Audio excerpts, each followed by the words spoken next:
Mes chers compagnons d'âme, bonjour et bienvenue sur le phare de la coccinelle.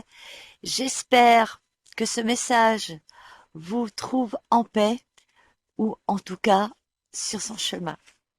Je suis profondément, mais alors profondément heureuse de vous retrouver pour cette troisième capsule des dictes des comment d'être, où un voyage intérieur où nous revisitons, non pas pour renier, mais pour réenchanter. Pour celles et ceux qui arrivent tout juste ici, je vous rappelle que ce que je partage dans ces vidéos n'est en rien une vérité à adopter. Il s'agit d'une lecture intime, inspirée par la lumière de mon être originel, une relecture des commandements, oui, mais déprogrammée, désencodée et surtout réhumanisée et en dialogue avec, en direct, hein, avec l'âme. Donc ce n'est pas une critique des textes sacrés, comme j'ai pu le dire, mais je voudrais le redire, ni une posture d'autorité. Je ne suis pas une influenceuse spirituelle, hein, un petit clin d'œil avec beaucoup d'amour. Je suis simplement une messagère au service de la mémoire vivante. Je vous invite d'ailleurs, si ce n'est pas déjà fait, à regarder la vidéo d'intro liée à ce parcours. Vous allez y trouver les clés pour accueillir ces décommandements d'être, je vais pas y arriver, hein, dans leur juste résonance. Et en parallèle, ah là là, ça c'est mon petit bébé, j'ai ouvert un second chemin tout aussi sacré et passionnant, ceux des évangiles interdits. Tout ce qui est les textes apocryphes, gnostiques, qui ont été écartés des conciles officiels. Mon papy disait toujours, c'est la condition sine qua non, bien sûr, parce qu'on ne peut pas lire l'un sans l'autre, c'est vraiment ensemble qu'ils parlent. Alors, si vous êtes prêts à entendre ce que l'invisible nous dit entre les lignes, si vous sentez l'appel de l'essence plutôt que celle de la croyance, je vous invite à vous installer, à ouvrir l'espace et à laisser votre âme écouter. On a vu dans le premier révèle-être que nous avons remis en question l'idée d'un Dieu extérieur, lointain et punisseur qui plus est. Nous avons proposé un retour vivant à la source, celle qui palpite en nous, en chaque souffle, en chaque vibration de l'être. Non plus un Dieu au sommet d'une hiérarchie divine, mais la vie même à l'intérieur de soi. Dans le deuxième révèle-être, nous avons levé le voile sur les images, celles qu'on vénère, celles qu'on fige, celles qui nous détournent de notre pouvoir créateur. Car l'origine n'est pas une image, ni un dogme, ni une forme, elle est la vibration pure, justement sans forme et sans limite, celle que nous sommes, bien sûr. Donc je ne vais pas radoter comme une vieille encyclopédie mystique. Je pense que tout le monde a compris que les textes dits sacrés ont été modifiés, remixés et parfois même voilà, recadrés façon puzzle. Parce que oui, on avance petit à petit. On soulève le voile, on dénoue des nœuds là, et on va voir les vérités cachées sous le tapis du temple.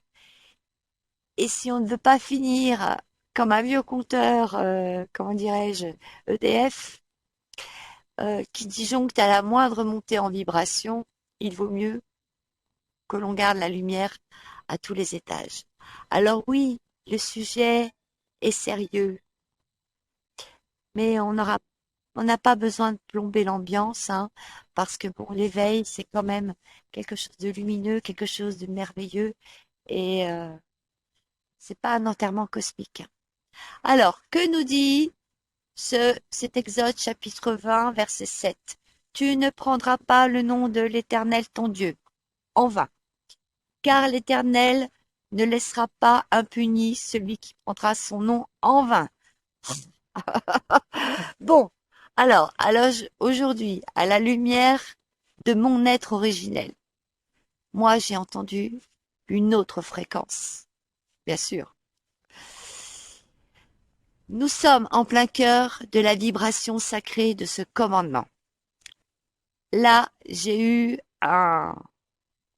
comme une révélation, le code source de cette phrase qui a été souvent mal comprise, déformée, voire utilisée pour instaurer la peur du blasphème. Pendant longtemps, ce verset a été quand même interprété comme une menace, que si l'on parlait mal de Dieu, on risquait sa colère, comme d'hab, que si on jurait faussement, on serait puni, comme d'hab, car le Verbe est créateur, le Verbe est vivant. Et parler, bien sûr, sans cohérence, c'est falsifier la vibration. Quand on invoque le nom sacré sans cohérence intérieure, on crée une falsification du verbe. Et cette falsification nous revient, mais non par châtiment, parce que c'est une loi de résonance cosmique. Tu ne prendras pas le nom en vain, devient, tu ne vibreras pas à côté de ta véritable fréquence. C'est une invitation à cesser la dissonance vibratoire. On ne peut plus utiliser le verbe pour créer la séparation, la peur ou imposer son point de vue au nom du sacré. Ce que cela implique en nous et dans notre vie, c'est qu'à chaque fois que nous parlons et que nous agissons au nom de Dieu, nous activons une fréquence puissante. Si vous êtes aligné à l'amour, à la vérité et à la conscience, vous devenez un canal créateur. Et même sans ça, tout le monde l'est. Si on agit depuis l'ego ou la peur, on déforme cette fréquence et on en récolte l'écho. Ce n'est pas Dieu qui punit, comme on a pu nous le faire croire. C'est l'écho de notre propre dissonance. Ce n'est pas une sentence divine extérieure. Ce n'est pas une punition non plus. C'est une réponse vibratoire. C'est la distorsion vibratoire de notre propre intention qui crée une dissonance. Et cette dissonance nous revient en miroir sous forme d'épreuve, de chaos. Ou bien sûr, après, il y a une perte d'alignement. C'est la fréquence de notre attention qui agit comme une onde. Et cette onde crée ou détruit, ou ouvre, ou referme, guérit ou dévie. Alors ce que ça change dans notre posture d'âme incarnée, c'est que là, après avoir compris ça, on devient pleinement responsable de chaque mot, de chaque acte. On incarne le logos, le verbe vivant, la pensée divine en mouvement. Nous ne sommes pas les esclaves de Dieu, nous en sommes son incarnation vivante, c'est-à-dire la vibration originelle, le logos, parce que le logos en grec, ça signifie parole, discours, intelligence divine, verbe, ordre cosmique, ça regroupe tout ça, le logos. Et dans l'évangile de Jean, on retrouve ce verset. Le verset dit « Au commencement était le Logos, et le Logos était auprès de Dieu, et le Logos était Dieu. » Ce qui a été souvent traduit « Au commencement était le Verbe ». Le Logos, donc, ce n'est pas un mot. Et ce n'est pas non plus un mot grammatical, c'est le principe vivant par lequel tout est pensé, dit et manifesté. Le logos, c'est le souffle vivant issu du silence originel, le verbe qui s'est fait chair, hein. Donc la conscience qui nomme, révèle et engendre.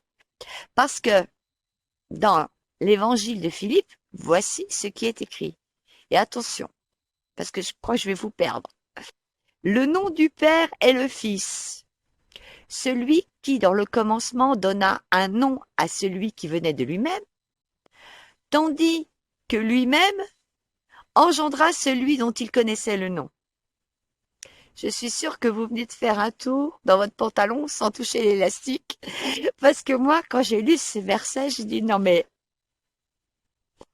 what? C'est quoi? J'y comprends rien. Donc voilà. C'est sûr que, comme je vous le disais, hein, faut vraiment garder la lumière à tous les étages. Faut surtout pas disjoncter quand on lit ce genre de verset. Il faut se poser et le décortiquer pour mieux le comprendre. Donc je vais essayer de vous l'expliquer. Le nom du Fils du Père. En gnose, c'est le nom et plus qu'un mot. C'est donc la vibration originelle. Okay. Le Fils est l'expression vivante du Père, donc le logos incarné, le Verbe qui s'est fait chair. Et celui qui donna son nom, c'est celui qui vient de lui-même, c'est-à-dire l'auto-engendré, c'est-à-dire le Christ intérieur. Le Fils donne un nom à cette émanation.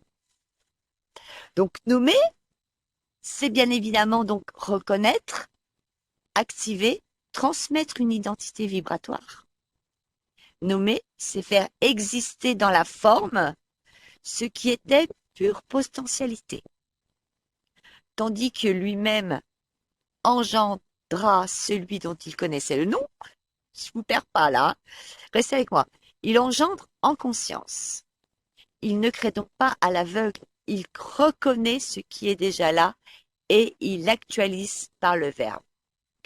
Donc le verbe ne crée pas à l'aveugle, il manifeste en écho à ce qu'il reconnaît déjà comme existant dans le champ du divin.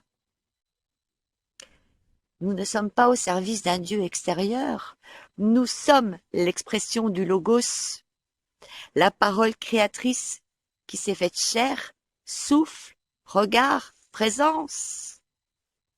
Le nom qui s'éveille dans une voix humaine.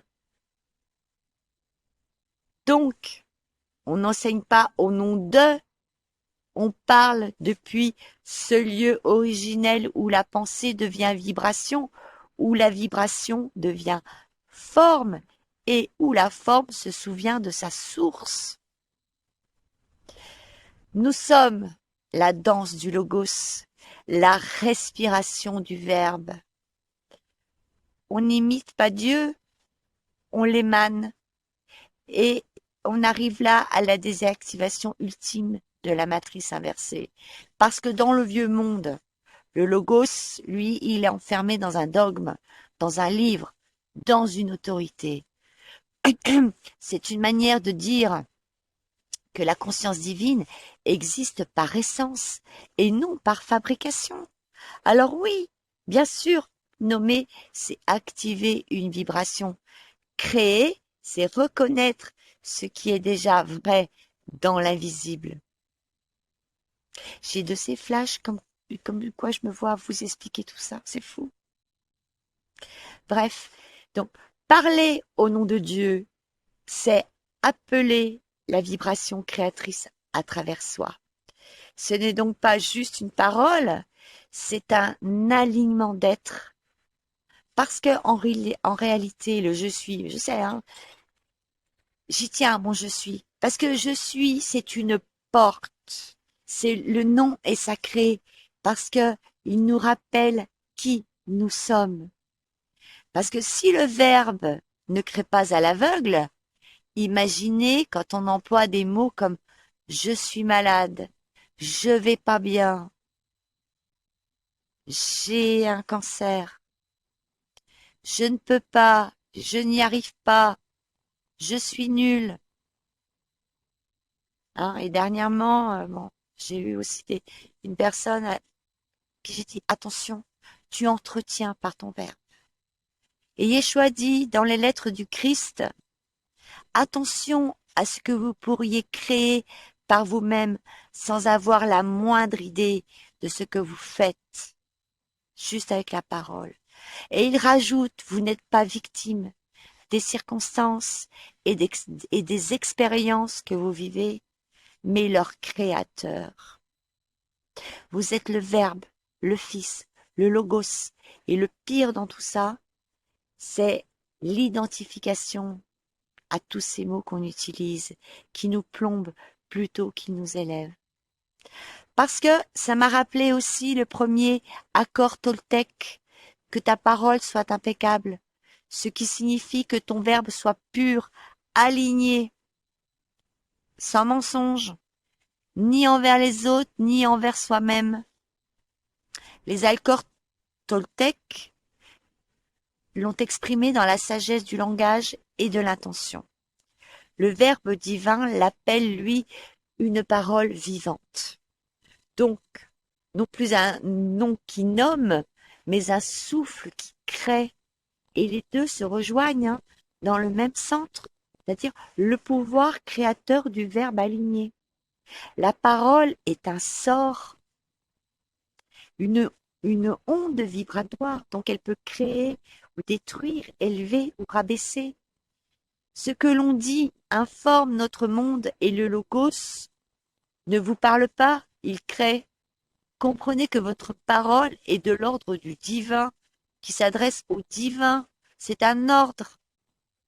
Et dans l'évangile du divin enfant, que j'ai évoqué dans les évangiles interdits, on voit justement que le verbe mal canalisé peut détruire, créer, blesser ou voilà, ressusciter, parce que c'était Jésus en l'occurrence qui avait ça.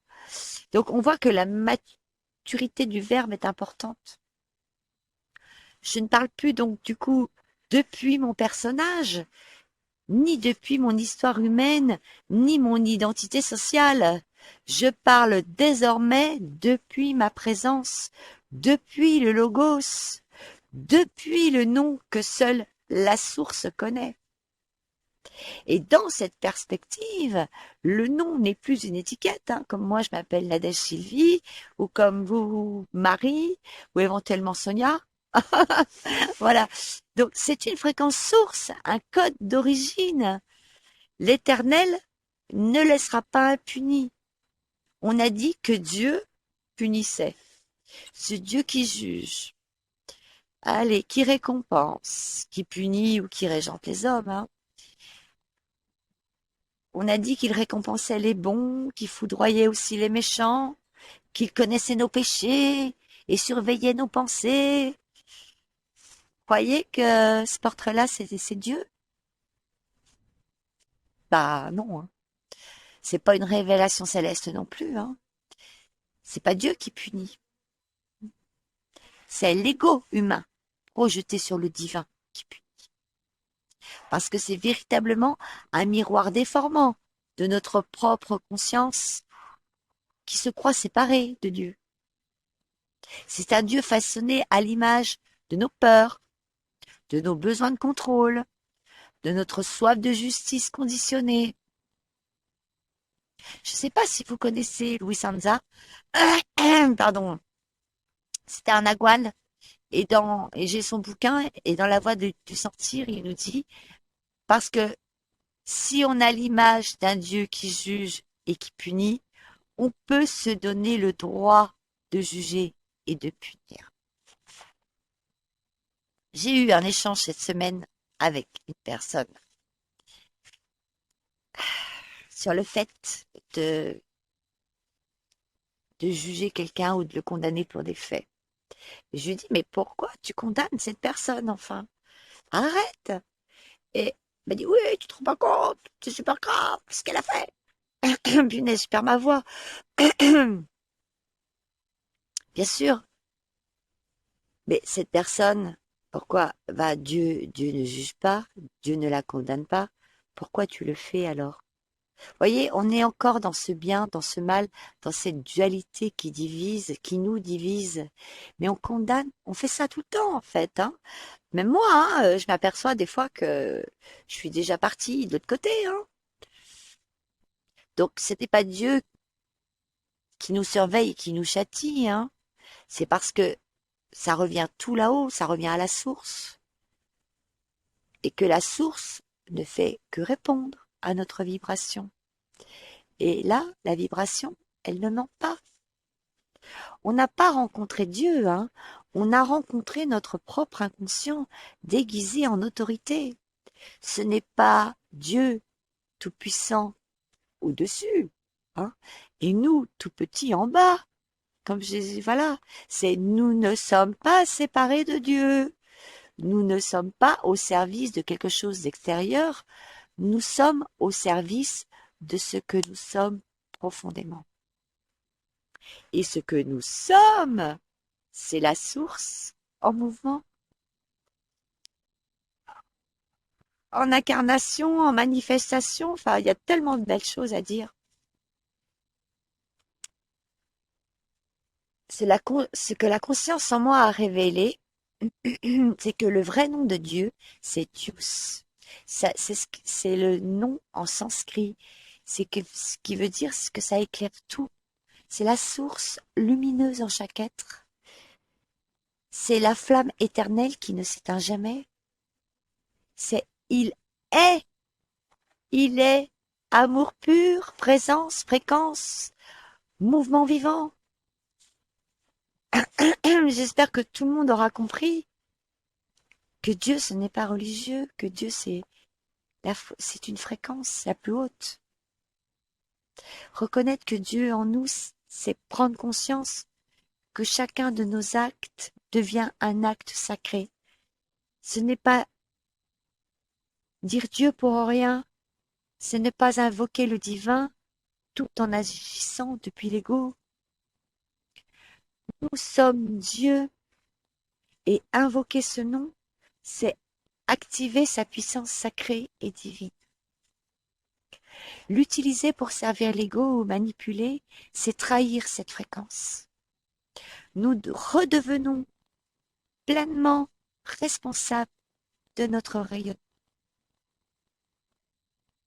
Ce commandement n'interdit pas l'usage du mot Dieu, il nous rappelle que chaque fois que nous agissons, parlons, posons une intention, nous engageons la fréquence divine que nous incarnons.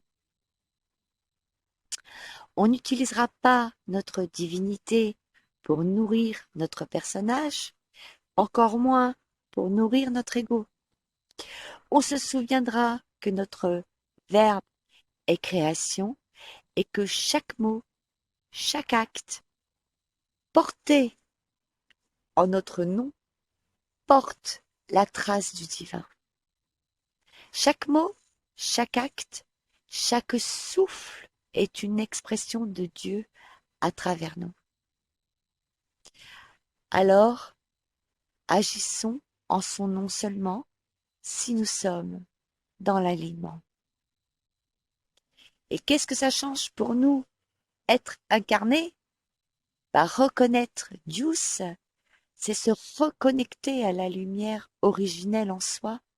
C'est comprendre que Dieu n'est pas un concept extérieur, mais la vibration de notre être lui-même. C'est incarner cette lumière dans chacune de nos pensées, de nos paroles et de nos actions. Donc, quand on dit je suis le logos, on affirme je suis la parole originelle incarnée, consciente de sa puissance, alignée avec le souffle divin. Je ne joue plus avec les mots, je crée avec eux. Nous ne pouvons plus manipuler ou juger au nom de Dieu. Nous ne pouvons plus diviser ou exclure au nom du sacré. Nous incarnons l'humilité vibratoire de celui ou celle qui sait que à chaque fois que j'agis, que je parle, c'est Dieu en moi qui s'exprime. On ne se cache plus derrière Dieu pour imposer une vérité. On devient un temple vivant et notre verbe devient sacré. Ce commandement n'est pas une invitation à l'intégrité sacrée. Qu'est-ce que je raconte? Je suis fatiguée. Il nous invite à l'alignement entre qui je suis et je manifeste. Je vous invite à vous murmurer cette clé vibratoire. Je suis Dieu, je suis lumière, et la lumière est en moi, partout, toujours. Je parle, j'agis depuis cette présence sacrée en moi. Je suis le Verbe vivant. Nous sommes le gouvernail vibratoire. Il est le vent dans nos voiles.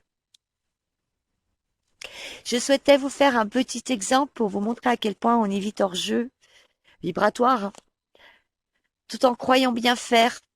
Il y a cette phrase, j'ai mal aux fesses, pardon, que je vois, qu'on répète partout, que l'on brandit parfois comme un badge spirituel. Moi, je l'ai moi-même dit des centaines de fois, sans en comprendre vraiment le véritable sens. Parce que quand on dit je suis un guerrier, une guerrière de lumière, ça, ça dit quoi en face? Un engagement, du courage au service de la lumière. On peut, elle peut sonner aussi comme un appel au combat, du bien contre le mal, une posture de protection ou de mission sacrée.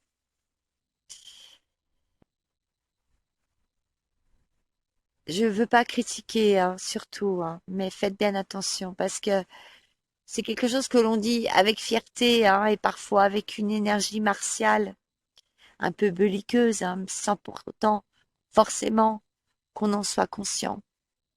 Maintenant, je vous invite à regarder cette phrase à la loupe, hein, un peu à la Sherlock Holmes, à la loupe du verbe vivant. Le je suis. Ok, on active le verbe créateur. Ce que je dis après je suis, c'est quand même un saut vibratoire, hein. Donc si je dis je suis un guerrier, je scelle quand même un rôle de combat, même s'il est spirituel. On enclenche une réalité où le conflit est encore requis pour évoluer ou servir. Guerrier, le mot porte la vibration du combat, même si c'est de lumière, hein, on s'en fout.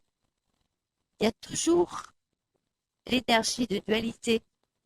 Cela sous-entend qu'il y a encore un ennemi à vaincre, un extérieur à combattre. Or, dans la fréquence de l'être originel, il n'y a plus de lutte, il y a transmutation. Dans le troisième des comment d'être, d'accord, donc on quitte justement le fait de parler sans conscience, on arrête de nommer à la légère, là, hein, et on réfléchit à ce qu'on dit. On apprend quand même que le verbe structure la réalité. Donc, si je me nomme guerrier même de lumière, je crée forcément un terrain d'opposition. Cette phrase, bien sûr, elle part d'un bon élan d'âme, mais elle reste infiltrée par le paradigme du combat. Donc, guerrier de lumière, c'est une dissonance vibratoire, un oxymore qui unit la vibration de guerre à celle de l'unité, comme si l'on disait je fais la paix en attaquant. Et pourtant, cette phrase circule. Pourquoi? Pourquoi à votre avis? Parce que, il faut bien se le dire quand même, hein, elle vient flatter l'ego spirituel, hein. Moi, je suis du bon côté, hein, moi, je me bats pour la lumière, hein. Je suis un élu, je suis un soldat sacré. Mais ça, c'est encore du paradigme ancien, une spiritualité héroïque, polarisée, bien sûr, pleine de nobles intentions, mais encore piégés par le schéma du combat. Faites bien attention à ces jolies petites phrases toutes bien faites en lien avec la spiritualité qui vous invitent encore et toujours à combattre. Parce que ça, pour moi, c'est pas la vraie lumière. Et pourtant, hein, j'y ai cru, hein, croyez-moi, hein.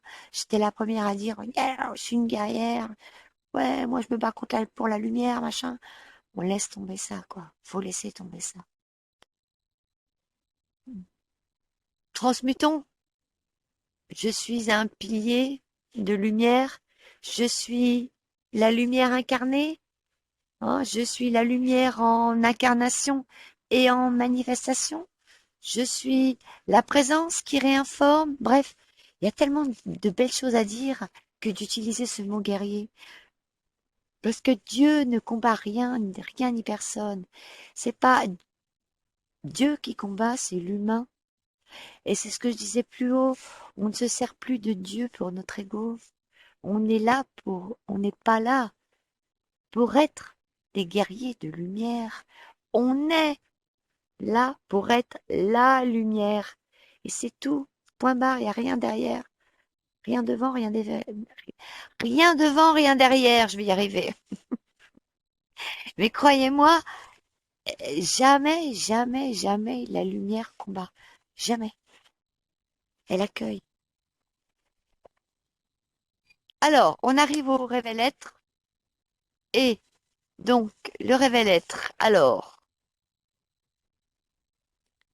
donc je vous fais comme la dernière fois. Vous choisissez, ok? Il y en a deux. Alors, c'est je nomme plus Dieu sans me reconnaître en lui. Chaque mot que je prononce engage ma lumière. Je ne parle plus pour convaincre. Je parle pour vibrer la vérité. Et le deuxième, qui est un petit peu plus court, c'est je ne vibre plus à côté de ma fréquence source.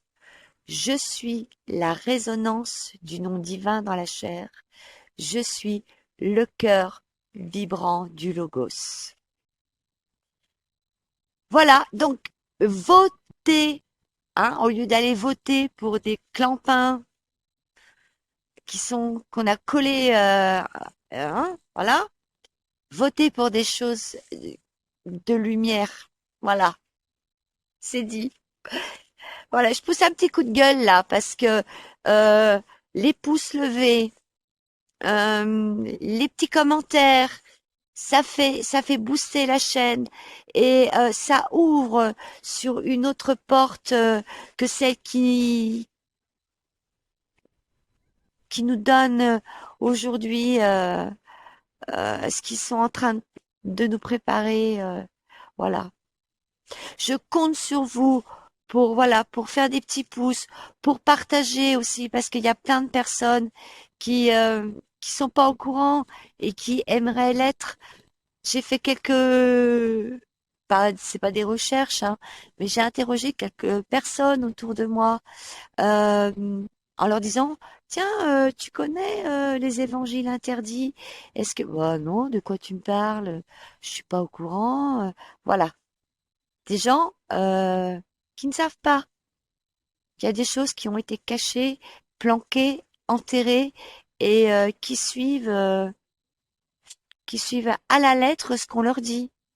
Et quand j'en ai parlé, on m'a dit, oh là là, bah non, je savais pas tout ça. Vous voyez? Donc c'est super important. Partagez, s'il vous plaît, mes amis. Partagez. Merci infiniment pour votre écoute. Je vous retiens pas plus longtemps. On se revoit donc dimanche matin pour le soin vibratoire qui va, euh, qui va aller justement soigner ici le chakra de la gorge. Parce que c'est important d'être dans l'alignement entre ce que vous pensez, vous dites et ce que vous faites. C'est ça l'alignement. Et on le retrouve ici par le chakra de la gorge parce que c'est par la parole aussi que la libération va s'effectuer. Merci, merci. Merci. Prenez soin, aimez-vous et je vous dis donc à très vite, donc dimanche pour le soin et et ben samedi prochain pour le quatrième des commandettes. Voilà, avant le cinquième où ça va être là, ça va être les feux d'artifice. Bonne semaine à vous. Au revoir.